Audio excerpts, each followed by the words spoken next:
choose to go to the moon. We choose to go to the moon.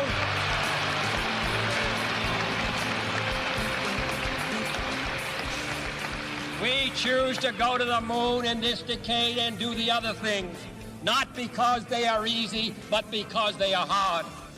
That, by the way, one of the most iconic speeches in American history. That was September 1962. That was John F. Kennedy announcing America's intention to put a man on the moon. Well, here we are, 61 years later, and we're talking about another historic moon moment. Yes, we are, because India just became the fourth nation to successfully land a spacecraft on the moon. But India is the only country that has ever landed near the moon's south pole, and that's significant. Here to explain why this is so significant, we have astrophysicist and author DeGrasse Tyson here to break it down for us. Good morning to you, Good morning. Neil. Good morning. So let's put this in perspective here. Why is this landing so close to the moon's south pole so significant? Well, so you may know that the farther away from the equator you go, the lower the sun's arc is in the sky. Okay. Until you're near the poles, the sun just barely ambles above the horizon. Okay.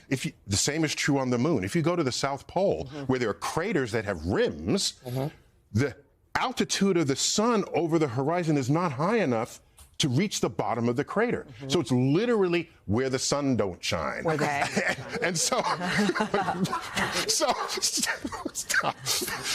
so when the moon's hit by asteroids and comets have water. If water lands in those places, they're called cold traps, and the water never goes away. Well, that's the key there, the water. So you're near water, and that's interesting. But what I found surprising is water is something that may actually be able to be transformed into fuel. Yeah, so you can drink water, Yeah. but if you separate the hydrogen and the oxygen, H2O, and bring them back together, it is rocket fuel. And you know what the exhaust is?